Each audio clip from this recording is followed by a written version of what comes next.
ہمارے ہاں خوابوں کے متعلق عجیب و غریب نظریات پائے جاتے ہیں۔ کچھ لوگ خوابوں کو قطعاً بے وقت اور شیطانی وسوسہ خیال کرتے ہیں، جبکہ کچھ لوگ خوابوں کو اس قدر اہمیت دیتے ہیں کہ ان پر اپنے عقائد اور اعمال کی عمارت استوار کر بیٹھتے ہیں۔ دراصل یہ افراط اور تفریط ہے، جس سے بچنا ہر مسلمان کے لیے ضروری ہے۔ اسلام نے اپنے عمومی مزاج کے پیش نظر اس معاملہ میں بھی درمیانی راہ اختیار کی ہے کہ نہ ہی تو خوابوں کی حقیقت سے یکسر انکار کیا اور نہ ہی ان کو عقائد و اعمال کی بنیاد قرار دیا ہے، بلکہ خوابوں کی ماہیت کے لحاظ سے 3 قسموں میں جبکہ خواب کو دیکھنے والوں کے لحاظ سے 2 قسموں میں تقسیم کیا ہے۔ روزمرہ زندگی میں ہر انسان کو خوابوں سے واسطہ رہتا ہے۔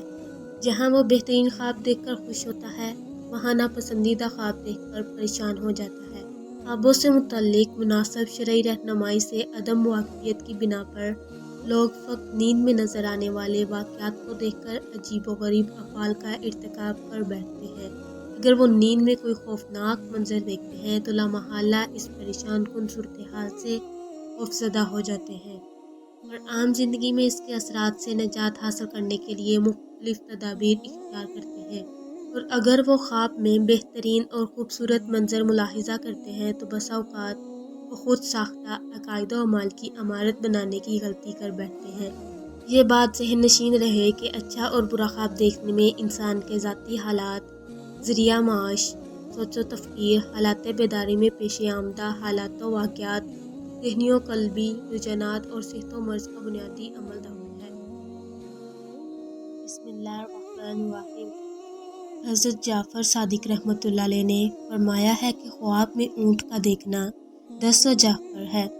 اجمی بادشاہ، امیر شخص، مرد مومن، سیل، فتنہ، آبادی، عورت، حج، نعمت اور مال وغیرہ۔ حضرت ابن سیرین رحمۃ اللہ علیہ نے فرمایا ہے کہ اگر کوئی شخص خواب میں اپنے آپ کو نامعلوم اونٹ پر دیکھے کہ وہ دوڑ رہا ہے تو دلیل سفر ہے، اور اگر دیکھے کہ اونٹ گھوم رہا ہے تو غم اور فکر کی دلیل ہے،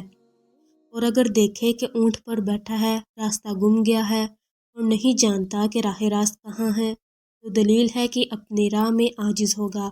اور کوئی تدبیر نہ کر سکے گا، اور اگر اونٹنی پائے تو عورت پائے گا، اور اگر اونٹنی بچہ والی ہے تو عورت فرزند والی کرے گا، اور اگر دیکھے کہ اونٹ اس کے پیچھے دوڑ رہا ہے تو دلیل غم ہے،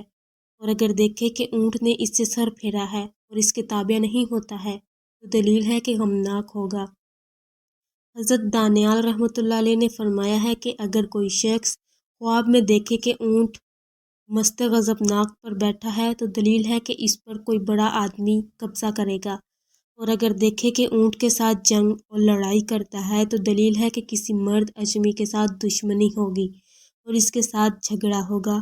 اور اگر دیکھے کہ اونٹوں کے گلے کو چڑھاتا ہے اور جانتا ہے کہ اس کے اپنے ہیں تو دلیل ہے کہ اس کو ملک ملے گا اور وہ اہل ملک پر حکومت کرے گا، اور اگر خواب میں دیکھے کہ اونٹنی کا دودھ دوہتا ہے تو دلیل ہے بادشاہ ہے، اسی قدر مال اور دولت پائے گا، اور اگر دیکھے کہ دودھ کی بجائے اونٹنی کے پستانوں سے خون نکلا ہے تو دلیل ہے کہ اس کو حرام مال ملے گا، اور اگر خواب میں دیکھے کہ کسی نے اس کو اونٹنی بخشی ہے یا اس نے خود خریدی ہے تو دلیل ہے کہ عورت پائے گا یا کنیز خریدے گا، اور اگر خواب میں دیکھے کہ اس کی اونٹنی بھاگ گئی ہے یا چوری ہو گئی ہے تو دلیل ہے کہ عورت سے جدا ہوگا یا ان کے درمیان جھگڑا پڑے گا، اور اگر دیکھے کہ اس کی اونٹنی مر گئی ہے تو دلیل ہے کہ اس کی عورت مرے گی، اور اگر دیکھے کہ اونٹنی کو بچہ ہوا ہے تو دلیل ہے کہ اس کے فرزند ہوگا اور مال بڑھے گا، اور اگر خواب میں اونٹنی کو دیکھے تو دلیل ہے کہ اس کی مراد پوری ہوگی، اور اگر خواب میں دیکھے کہ اونٹ کا گوشت کھاتا ہے تو دلیل ہے کہ بیمار ہوگا۔ حضرت کرمانی رحمۃ اللہ علیہ نے فرمایا ہے کہ اگر کوئی خواب میں دیکھے کہ اس سے کسی نے بہت سا اونٹ کا گوشت دیا ہے تو دلیل ہے کہ اسی قدر مال پائے گا، اور اگر دیکھے کہ اونٹ اس کے ساتھ باتیں کرتا ہے تو دلیل ہے کہ اس کو خیر اور نیکی پہنچے گی، اور اگر دیکھے کہ کسی قوم نے اونٹ ذبح کیا ہے اور اس کا گوشت بانٹا ہے تو دلیل ہے کہ اس جگہ کا سردار مرے گا اور اس کا مال تقسیم کریں گے۔ اگر عورت خواب میں دیکھے کہ اس نے اونٹ کھایا ہے تو دلیل ہے کہ مال و نعمت پائے گی،